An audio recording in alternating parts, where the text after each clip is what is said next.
It's that time again. Main Man T. Back for the Bro Code Podcast. Produced by Kennedy Lucas. What's good, fam? It's Wednesday, May 14th, 2025, and you already know what time it is. You're rocking with your boy, Terry Lester, and this right here, this is a Bro Code Podcast, where real ones talk real life, no cap, no filter, and definitely no sugarcoating. We're breaking codes and breaking bread. Chop it up on everything from the culture to the grind, from love and loyalty to straight-up life lessons from the block to the boardroom. This show, it's for the ones who stay 10 toes down, handle their business, and still show up for their crew. So whether you're tuning in from your whip, the gym, the job, or just kicking back, get ready for that raw convo, those wild takes, and some straight facts that your barbershop ain't even ready for. Let's lock in, let's vibe out, and let's get into it. This is the Bro Code Podcast. And we going up from here. No, the NFL offseason is not over quite yet. There are still 4 months until the 2025 regular season opens. There are still a few big-name free agents kicking around, and there are still trades to be made. But the main player acquisition portions of the offseason have come and gone. Free agency and the draft are where most of the big moves happen. And once they're over, fans start to get a little bit jittery about the roster questions their teams haven't yet resolved. So we're looking closer at 10 of those still unanswered questions. This is for the teams whose fan bases might be thinking along the lines of, yeah, those moves were cool, but what do we do about underscore? Here, we attempt to answer your questions about what your team didn't do this offseason and why. With Atlanta set to start Michael Penix Jr. at quarterback this season, Cousins surely would have enjoyed the opportunity to become a free agent and find a team that offered him a chance to start. But the Falcons did not release Cousins ahead of free agency, even allowing a $10 million 2026 roster bonus in his contract to become guaranteed when he was still on their roster 5 days into the new league year. They also did not trade him before or during the draft. Cousins is scheduled to earn $27.5 million in fully guaranteed salary this season as Penix's backup, and any team that acquires him would have to pay him that money, plus the $10 million roster bonus next spring. So, why in the Falcons cut bait here? Stubbornness likely had something to do with it. They signed Cousins for $100 million in guaranteed money 14 months ago, and team ownership wasn't thrilled about the idea of releasing him after doling out all that money for 14 not-so-great games in 2024. And when it came time to talk trade, the Falcons were asking interested teams to pay a significant portion of that remaining $37.5 million in guaranteed money. That meant those teams weren't offering the Falcons a return that Atlanta deemed worthwhile. At this point, the Falcons maintain that they're comfortable with Cousins as a $27.5 million backup. Sure, his salary cap number is $40 million, but Penix's is only $5.2 million. If you add those two figures together, it's not a ridiculous amount to allocate to the most important position. Cousins could still end up traded before the season. If Aaron Rodgers decides he doesn't want to play for the Steelers, Pittsburgh could get interested. If another team starter gets hurt in minicamp or training camp, a fresh market could emerge. But given the way the offseason has gone, it's probably time we took the Falcons at their word when they say they're fine keeping Cousins as the backup in 2025. Only 5 teams rushed for fewer yards in 2024 than Dallas, 1,705, and the team's 6 rushing touchdowns ranked last in the league. The retirement of longtime interior offensive line standout Zach Martin isn't likely to help the Cowboys improve their rushing attack. They also let last season's leading rusher, Rico Dowdle, leave in free agency when they surely could have topped the 1-year, $2.75 million deal he got from Carolina. Dallas did sign a couple of reclamation projects in free agency in former Eagles/Panthers back Miles Sanders and former Broncos back Javonte Williams. Then it drafted Texas' Jaden Blue in the 5th round and Clemson's Phil Maffa in the 7th. So you can't say the Cowboys did nothing at the position. The answer to the question really has to do with Dallas' current position on running back value relative to other positions on the roster. The Cowboys are paying Dak Prescott more than any other quarterback in the NFL. CeeDee Lamb makes more than all but 2 other wide receivers. And Dallas is probably about to pay edge rusher Micah Parsons more than any other defensive player. The front office has to find ways to cut salary cap costs. Over the past couple of years, the Cowboys have made it clear that they intend to find bargains at running back. Dowdle's journey from the middle of the depth chart to a 1,079-yard rushing season in 2024 supports their idea that they can find production at RB without spending big. Williams got 1 year and $3 million, while Sanders got 1 year and $1.34 million. Sanders was a Pro Bowler who rushed for 1,269 yards with the Eagles in 2022, while Williams was an explosive tackle breaker before tearing an ACL in October of that 2022 season. Williams is also still only 25 years old. Especially for the prices they paid, the Cowboys believe these are exactly the kinds of chances they should be taking at the position, and that one of Williams, Sanders, Blue, and Maffa will emerge the way Dowdle did last season. So I wouldn't necessarily get my hopes up about the possibility of Dallas signing Nick Chubb or J.K. Dobbins. Never say never, but in talking to sources familiar with this situation, I don't get the sense that the Cowboys are desperate to add to their RB group. As with a lot of these, it's important to note that they still might do something. The Bengals have worked on finding common ground with last season's NFL sack leader, 17.5, on a contract extension this offseason. But unlike wide receivers Jamar Chase and T. Higgins, who got big extensions in March, Hendrickson is still waiting on a deal.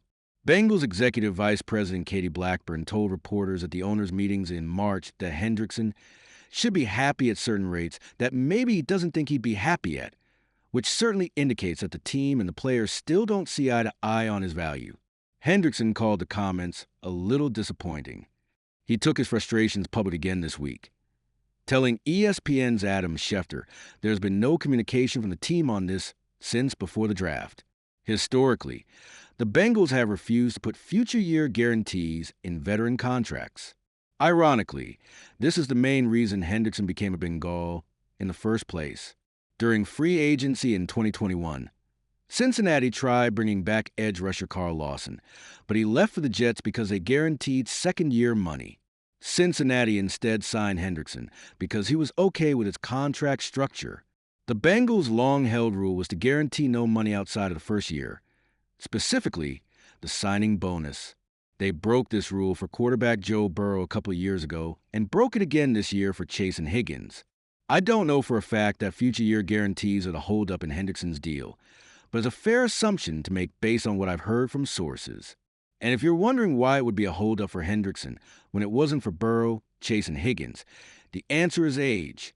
Burrow, Chase, and Higgins were all 26 years old at the time of their contract extensions. Hendrickson is 30. For a team that absolutely hates to guarantee money in future years, it's a lot easier to diverge from those principles if said years are the player's age, 27 and minus 28 seasons, rather than his age, 31 and minus 32 years. There's still a decent chance Hendrickson ends up on the Bengals' 2025 roster, but it has been ugly getting there so far, and it appears there's a decent chance this could end in a training camp holdout.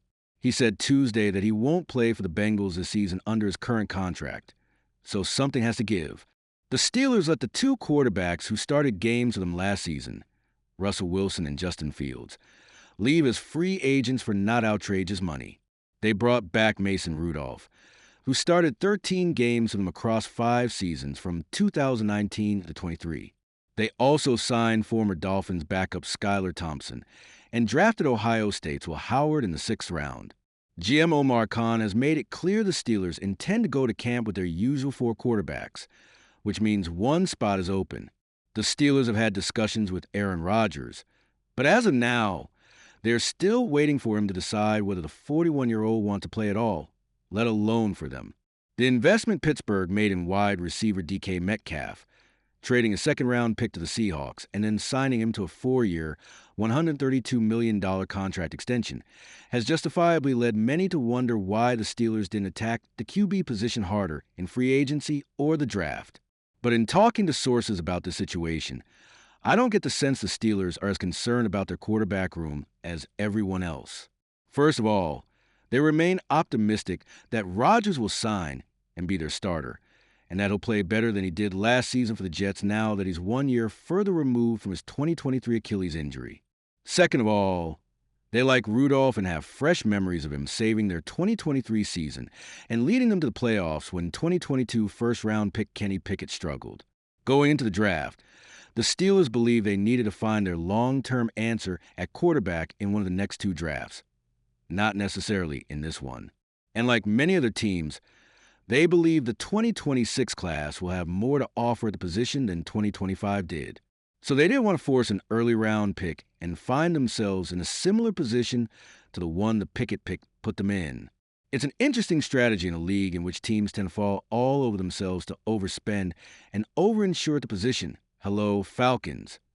But if the Steelers believe in their defense and their run game, they don't think they need superstar production out of the quarterback position to have success in 2025. Better to wait and get the right guy than to panic and end up with the wrong one. Buffalo has had, in the estimation of most people I talked to around the league, an excellent offseason. It concentrated on getting several of its core players, such as Khalil Shakir, Terrell Bernard, Christian Benford, and Greg Rousseau, signed to long-term extensions. It added veterans Joey Bosa and Larry Ogunjobi to supplement the defensive front. It used its first-round pick on speedy Kentucky cornerback Maxwell Harrison and spent the next 3 rounds stacking defensive linemen. The Bills are 5-time defending AFC East champion, coming off a 13-win season and an AFC championship game appearance. So it's hard to argue that they needed to do very much. Yet after trading away Stephon Diggs last offseason and getting very little from deadline acquisition Amari Cooper in the second half of 2024, the Bills' refusal to play big in the wide receiver market continues to confound fans who want a big-time playmaker for quarterback Josh Allen. Free agent signings such as Joshua Palmer, Elijah Moore, and Laviska Shenault Jr. offer veteran stability and upside, but none has star power in a league in which big play passing is carrying the day. There are several teams around the NFL, though, that think the receiver market has grown too much, upward of $30 million per year for the top guys, and don't want to follow it there. The Bills, as last offseason's Diggs trade indicates, are one of those teams.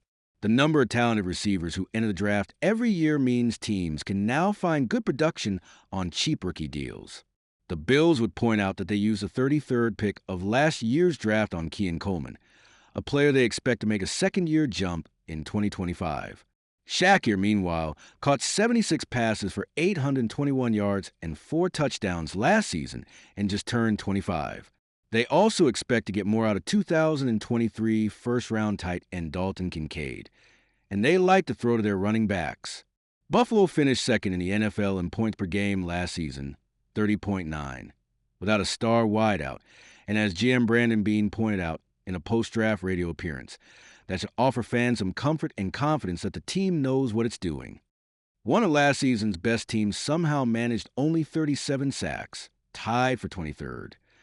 Worse, 20% of the Lions' sacks came from Hutchinson, 7.5, who got injured in the 5th game and didn't play again. There's a fairly universal recognition that even once he's healthy from a broken leg, Hutchinson is going to need some help if the Lions want to field a pass rush befitting a 15-2 team with Super Bowl aspirations. They still have Marcus Davenport, who tore a triceps muscle in Week 3 and missed the rest of the season, opposite Hutchinson, but they largely sat out the position in free agency.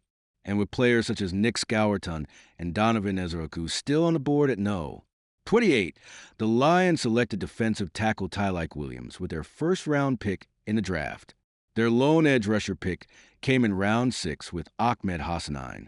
With Hutchinson and many other Lions stars due for contract extensions soon, Lions GM Brad Holmes has pointed out that big free agency spending at premium positions are going to be tough for Detroit. The free agent edge rusher market also wasn't great. The biggest contracts were the likes of Josh Sweat, Chase Young, and Harold Landry III. The one-year prove-it deals went to players such as Hasten Reddick, Joey Bosa, and Leonard Floyd.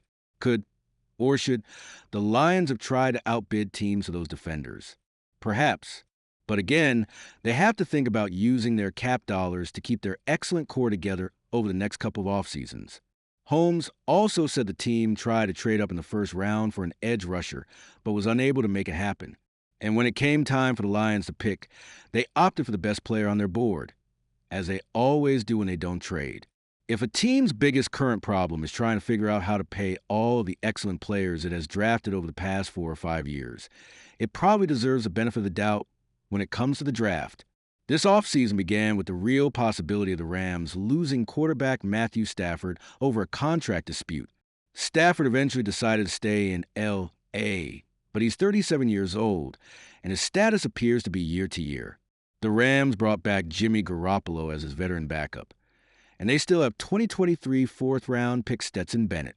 But in a situation where they could need a Stafford replacement as early as 2026, they do seem to be operating without a net at the most important position. So, why not draft one? Well, I mentioned this with the Steelers earlier, but teams didn't think very highly of this year's crop of draft quarterbacks. Forcing a pick on a quarterback of the future whom you don't feel great about isn't the best path for a defending division champion that sees itself as a Super Bowl contender.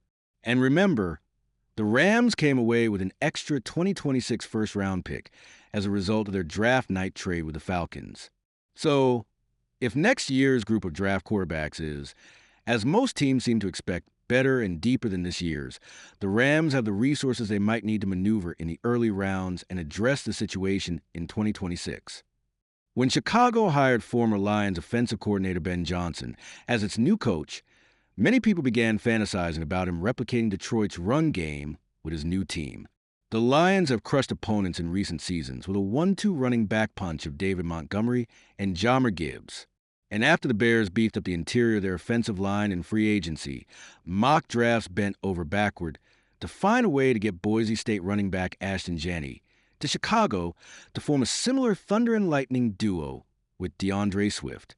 Picking at 10, the Bears couldn't get Janney. He went to the Raiders at 6. When the time came for the Bears to pick, they selected a different offensive skill player in Michigan tight end Colston Loveland. In fact, they didn't pick a running back until the 7th round, Rutgers Kyle Manangai, nor did they add to their running back room in free agency. At this point, the Bears appear to be running it back with Swift, Roscoe Johnson, Travis Homer, and a 7th-round rookie, even after Chicago's 4.0 yards per carry tie for third worst in the NFL last season. Last year's free agent running back class was unique, with the likes of Saquon Barkley, Derrick Henry, and Josh Jacobs headlining it. Teams acted on that by signing backs to contract larger than they've been getting in recent years. It was a value proposition. The deals still weren't massive compared to other positions, and the talent level dictated that it was worth stretching a bit to get one of these guys. The Bears joined in, signing Swift to a 3-year, $24.5 million deal that still includes $7.39 million in guaranteed salary this season. However, the 2025 free agent RB class was not on the same level. Only Ty Johnson, Buffalo, and Sandwich Perrine, Cincinnati, got 2-year deals. Everyone else got a 1-year contract. The biggest deal was a 1-year, $5.25 million deal that Najee Harris signed with the Chargers. In the Bears' estimation, free agency didn't offer them the chance to build out a lethal Montgomery/Gibbs style pairing. And after Janney, neither did the first round of the draft. There's also more than one way to build a reliably explosive Ben Johnson offense, and the early round additions of Loveland and Missouri wide receiver Luther Burden III to an already strong group of Bears pass catchers offer plenty of reason to get excited about Caleb Williams' options in the pass game. The offensive line changes should benefit Swift, too. There's still some interesting running backs sitting out there on the free agent market, but with only one football to go around, it feels like Bears fans maybe shouldn't be getting greedy. Jalen Ramsey is technically still on the roster, but Miami has been open and public about its efforts to find a trade partner for him. It does not appear he's in the Dolphins' plans for 2025. That leaves Kader Kohou as their only remaining starter from 2024 at the position. Outside of well-traveled veteran Artie Burns, they didn't really address it in free agency until they signed Kendall Sheffield off a tryout a few days ago. Florida's Jason Marshall Jr. was the team's only addition at cornerback in the draft, in the 5th round. So, in a league that basically requires 3 starting cornerbacks, the Dolphins currently have 1 surefire starter and a bunch of question marks. The Dolphins went into the draft knowing this was a need, But their decision-makers believed this was an especially deep group of corners and that they could find a gem or two if they waited until the later rounds. Houston quarterback C.J. Stroud was sacked 52 times in the 2024 regular season, more than every other quarterback in the league except Caleb Williams. He took 3 more sacks in a first-round playoff victory over the Chargers and 8, yes, 8, more in a second-round playoff loss to the Chiefs. Knowing they desperately needed to improve their pass protection, the Texans kicked off their offseason by trading away Pro Bowl left tackle Laramie Tunsil to Washington. They made several veteran additions, including guards Laken Tomlinson and Ed Ingram and tackles Cam Robinson and Trent Brown, and they drafted Minnesota tackle Ariane Ersry in the second round. It surprised a lot of fans that the Texans didn't do more in the draft to address the O-line, particularly in the first round. Sources say Houston tried a couple of times to trade up for an offensive lineman, but could not make it work. Overall, the Texans made a lot of changes on offense, including parting ways with offensive coordinator Bobby Slowick and offensive line coach Chris Strasser. They felt things were going badly enough with the line that any changes they made would be justified, including the surprising decision to move on from Tunsil. But they also believe they have some potential answers to the questions that linger from last season and the offseason. Houston could move Titus Howard from left guard to left tackle and play 2024 second-round pick Blake Fisher at right tackle. It's possible Ersry shows enough in camp to earn one of the 2 starting tackle spots as well. And the Texans expect Tomlinson to be able to play left guard and Juice Scruggs to battle Ingram for the right guard spot. The hope is to create as much competition as possible along the line so that the best combination of 5 emerges and the atmosphere around the group is more conducive to success than last year. New offensive coordinator Nick K.L.P will also put a stamp on the unit as he installs his new offense. So, while fans might be disappointed that the Texans didn't take an offensive lineman in the first round to replace Tunsil, they do seem to have a plan, and they figure the line can't get much worse than it already was. Next on the docket, the NBA has had plenty of dates that force us to remember where we were, what we were doing, and who we were with in the moment.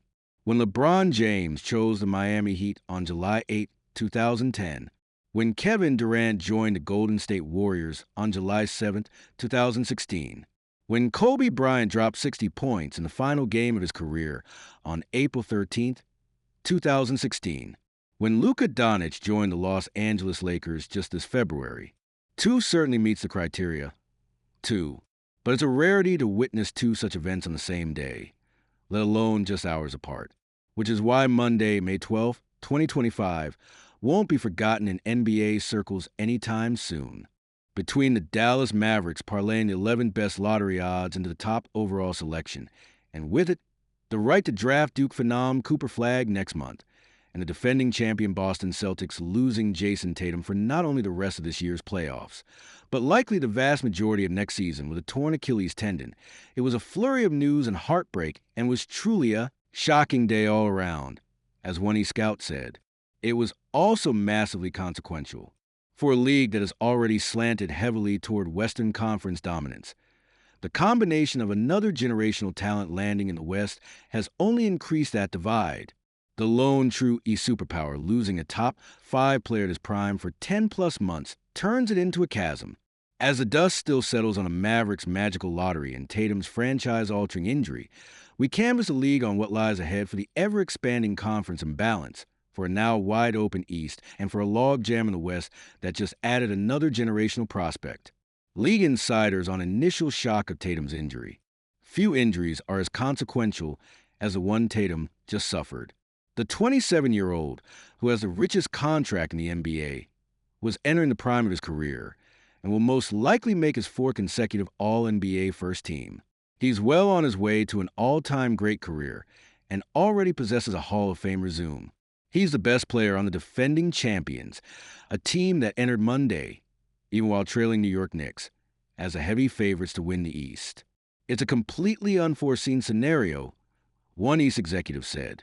This just doesn't happen to a guy like that.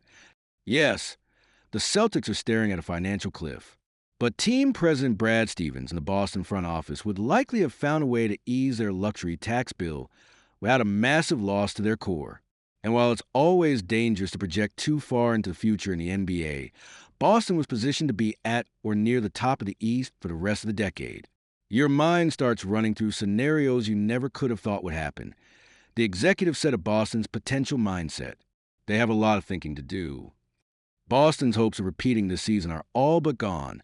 The Knicks can close out the Celtics on Wednesday, 7 p.m. Diente. And with Tatum essentially written off of the entire 2025 to 26 season, it's hard to see a scenario in which the Celtics don't retrench a bit this summer, with an eye on getting less expensive and building up to another finals run in 2026 to 27. This already was their last chance of their team to go as far as possible before the financial crunch, a West scout said. They'll have to get creative. Milwaukee and Miami were already headed out of the picture. The Heat found a way to scrape into the playoffs once again after winning 37 games, but were routed by the Cleveland Cavaliers in the first round after trading Jimmy Butler 3 during the season. Showing Miami has lots of work to do to return to the East Elite. The Bucks, meanwhile, find themselves at a crossroads after their own devastating injury, with Damian Lillard tearing Achilles during the Bucks' 5-game first-round loss to the Indiana Pacers. That, plus 3 straight first-round exits, has left Giannis Antetokounmpo with an uncertain future in Milwaukee. The Eastern Conference Finals-bound Pacers could step into the void. Indiana has established an identity as a frenetic offense behind Tyrese Halliburton and Pascal Siakam at the controls, and has a young roster largely under team control moving forward, with the notable exception of center Miles Turner, a free agent this offseason. The New York Knicks stand at the precipice of the franchise's first conference finals in 25 years, behind a cohesive starting 5 that's under contract for the foreseeable future. And Cleveland, despite a season crumbled by injuries and by the Pacers, will believe it can bounce back behind its own young core of Donovan Mitchell, Darius Garland, Evan Mobley, and Jarrett Allen. Other middling East teams could sense an opportunity to make aggressive moves to move up a tier, a strategy that otherwise might have hinged on whether Boston's dynasty truly took off. Tatum's injury makes people start having different thoughts about going after it. An East scout said, "How close are you to making the finals? What do other teams' windows look like now?" All of that factors in. Could the Orlando Magic choose to swing a deal to add to its core of Paolo Banchero and Franz Wagner? Perhaps the Philadelphia 76ers, after some lottery luck gave them the 3rd pick in June's draft, could get healthy and return to postseason contention. Or Cade Cunningham and the rising Detroit Pistons could take another step forward. Of all the possibilities, one is likely to be a focal point throughout the summer and next season. It makes the East worse for sure, the scout said. That's not good for the league. Draft lottery results create new questions about the system. Tatum's injury overshadowed the absolute chaos that had overtaken the league a couple of hours earlier in Chicago. With Cooper flagged atop every draft board in the league, there was an anticipation that rivaled the buzz for Victor Wembanyama in 2023. But knowing Flagg's likely destination in June became secondary to the Dallas Mavericks, winning the top pick with a 1.8% chance. And because the San Antonio Spurs jumped to second and the 76ers leapt to third, this draft lottery was just the third in NBA history where the 3 worst records missed out on the top 3 picks. This is really a careful what you wish for moment for the league, one executive said. The last time it happened was in 1993, when the Orlando Magic, a year after landing Shaquille O'Neal with the top pick, did so again to get Chris Webber. And although they wound up trading Webber to the Warriors in the deal that brought Anthony Hardaway to the Magic, Orlando winning back-to-back drafts caused the NBA to change the lottery rules the following season. Is there a chance that could happen this time around? It seems unlikely, given these rules went into effect in 2019 after NBA Commissioner Adam Silver's first attempt to change them a few years earlier had failed. But it is fair to wonder whether the stated goal of the changes, discouraging tanking, has worked while simultaneously hurting the worst team's chances to improve. And yet there were some league insiders who were happy that the teams that spent a year trying to be at the top of the draft, namely the Utah Jazz and Washington Wizards, didn't succeed in securing the top pick. The good thing about lottery night is those teams didn't get help, a scout said. Tank all you want, but it doesn't guarantee you anything. One executive suggested to ESPN that if the league wanted to eliminate tanking, it should eliminate the draft entirely and instead let teams create salary cap space to sign rookies to deals. But even that executive said there wasn't a realistic chance of that ever happening for plenty of reasons, including future draft picks being valuable trade currency. The league also would undoubtedly point to teams such as Indiana and Denver, which have put together competitive rosters with no pick higher than 7th, as proof that a top pick isn't the only way to lay the foundation of a contender, even in a smaller market. While the headliner was Flag Landing in Dallas, the combination of the Mavericks and Spurs getting the top 2 picks is the latest moment where the Western Conference is getting an elite infusion of talent. Since 2004, when Dwight Howard followed LeBron James in landing with Eastern Conference teams, there's been a steady run of generational prospects landing out west, from Anthony Davis to Karl Anthony Towns to Zion Williamson to Victor Wembanyama and now Flag. That doesn't even factor in other guys who landed on that side of the ledger, who weren't seen in that same light, like Anthony Edwards or Doncic. The West just keeps getting richer, one executive said. How come everybody keeps going to the West? For the veteran players, you could say it's better weather, going to California, better organizations. But they've also just gotten really lucky. It seems like every time there's one of these generational talents, Victor, Zion, Anthony Davis, they just end up in the West. It's just bad luck. It is what it is. Although this summer pretends to be a particularly busy one from a transaction standpoint, 12 Western Conference teams currently believe they can contend for a home court in the West next season. The Thunder, Rockets, Lakers, Nuggets, Clippers, Timberwolves, Warriors, Memphis Grizzlies, Sacramento Kings, Phoenix Suns, the Mavericks, and the Spurs. The East, meanwhile, has Cleveland, New York, and Indiana sitting at the top, followed by massive uncertainty in both Boston and Milwaukee, and then massive questions about the upside of every team after that. Imagine a world, for example, where Antetokounmpo winds up on a Western Conference team this summer. Cooper Flag is going to the West for the next 10 years. Giannis could be headed west. Tatum is out of the mix for a year, and the Celtics likely are too, a scout said. Good for East teams who are trying to make the finals. Now, let's turn it over to some gaming news. Although this summer pretends to be a particularly busy one from a transaction standpoint, 12 Western Conference teams currently believe they can contend for home court in the West next season. The Thunder, Rockets, Lakers, Nuggets, Clippers, Timberwolves, Warriors, Memphis Grizzlies, Sacramento Kings, Phoenix Suns, the Mavericks, and the Spurs. The East, meanwhile, has Cleveland, New York, and Indiana sitting at the top, followed by massive uncertainty in both Boston and Milwaukee, and then massive questions about the upside of every team after that.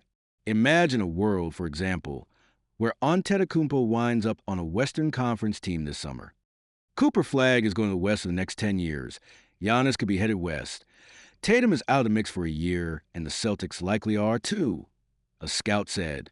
Good for East teams who are trying to make the finals. Hideo Kojima also shared a few time-related ideas he ultimately didn't use during the most recent episode of his Koji 10 radio podcast, as translated by IGN. For example, at one point during Death Stranding 2's development, he considered having Sam Porter Bridges' beard grow in real time, with the player having to shave it occasionally. He ultimately didn't do this out of fear that Death Stranding 2 star Norman Reedus wouldn't look as cool with such unkempt facial hair, but Kojima didn't rule out the possibility of implementing the idea in another game someday.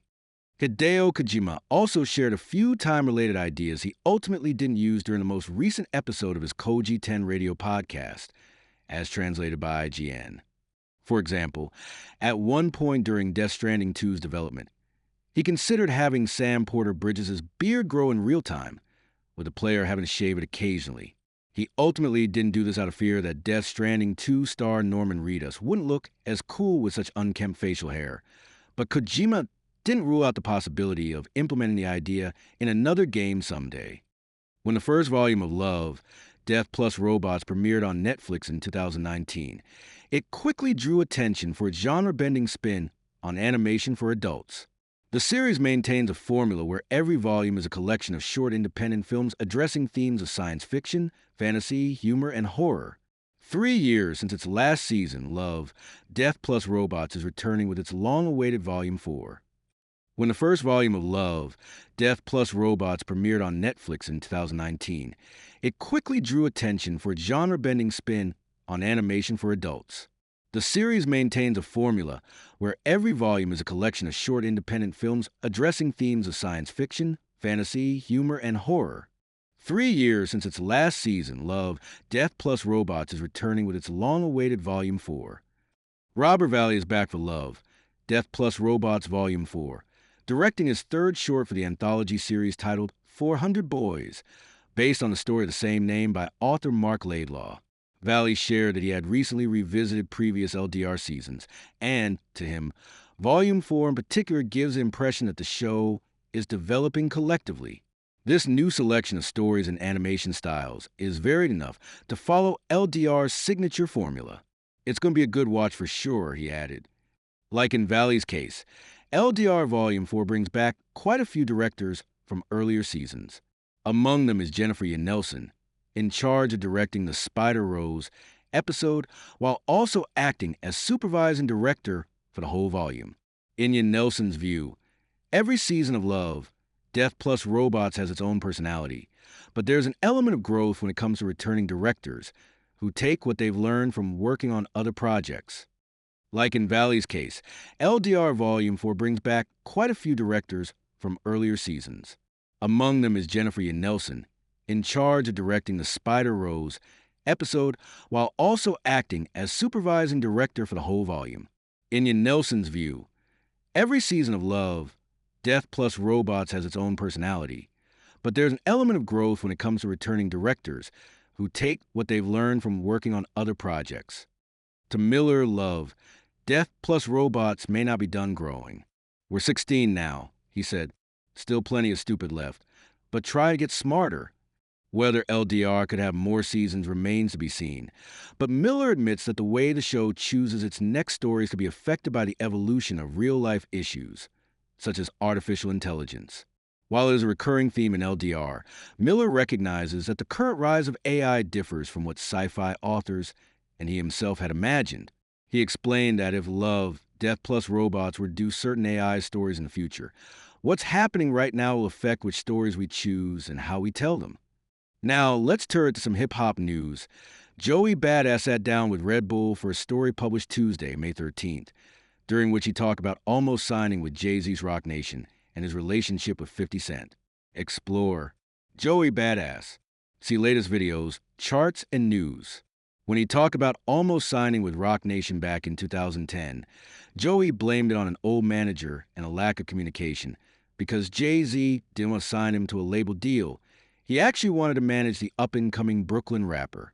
It was a chain of communication that I didn't have any part in, he revealed. Jay is my favorite rapper, even to this day, and within a year being in the game, he wanted to sign me. But he didn't want to sign me as an artist, he wanted to manage me. I had a manager at the time, and I always wonder if that's how it got botched. He then talked about his role as Unique on Power Book 3, Raising Cannon, and what he's learned working with the show's executive producer 50 Cent. He's a very interesting individual. He surprised me, Joey said of the Queen's mogul. Not that I didn't think he was smart, but I think he's much smarter than people may think. His mind is very interesting and very multidimensional. He reminded me a lot of myself, like how he thinks. It was really dope to have some one-on-one time with him to understand his level of thought. When it comes to playing Unique, a rival drug dealer to Cannon and his mother Raquel, he says he's in character as soon as he puts on his vintage early 90s clothes on. As soon as I land on set and I put them clothes on, it's just time, you know? I'm in there. I'm in that mindset. I'm in that mode. I'm in that frame of thought. Kendrick Lamar and SZA have been sharing the spotlight with each other on their current Grand National Tour, and all the stars' collaborators are bringing their A-list friends into the fold during select shows. Playboy Cardi was the first guest performer, popping out for good credit at the Atlanta show last month after had been performing the music track Dolo since the tour's opening night in Minneapolis. Both Baby Keem and Kaytranada came out as surprise guests, performing Family Ties and Tidra Moses' Be Your Girl, respectively, during the concert at the Kill Bill singer's home state of New Jersey earlier this month. While SZA performed her Consideration collaboration with Rihanna from the latter's iconic 2016 album Anti at the Jersey stop, we could only hope and dream that Riri would one day join her on stage. The stars have also been spotted on the sidelines, as videos of Pusha T attending their Foxborough show went viral. And the upcoming trio shows in Lamar's hometown of Los Angeles might be looking like the pop-out. Ken and Friends concert he hosted on Juneteenth last year, when a Not Like Us rapper brought out Mustard, who's currently opening this tour and was one of the all-star guests during his Super Bowl halftime show performance earlier this year. Ty Dolla $ign Tyler, the creator, Roddy Ricch YG is former, and SZA is current. TD label mates Schoolboy Q, J-Rock, Absol, and many more. Billboard rounded up all the guest stars who popped up at the Grand National Tour in order of oldest to most recent appearance. Aight fellas, that's a wrap for today's episode of the Bro Code Podcast. You already know what it is. It's your boy Terry Lester. Hold it down as always, dropping gems and keeping it real for the culture. We talked our talk, kept it solid, and stayed locked into the code, loyalty, respect, and straight true for the side of laughs. If you felt today's vibe, make sure you like, share, and blast this episode to your crew. Don't keep the game to yourself. Pass it on like a fresh pair of JS in the group chat. Make sure you follow us on all platforms, Spotify, Apple, YouTube, you name it. We're there like your favorite hoodie. And don't forget to hit us up on socials at Bro Code Podcast.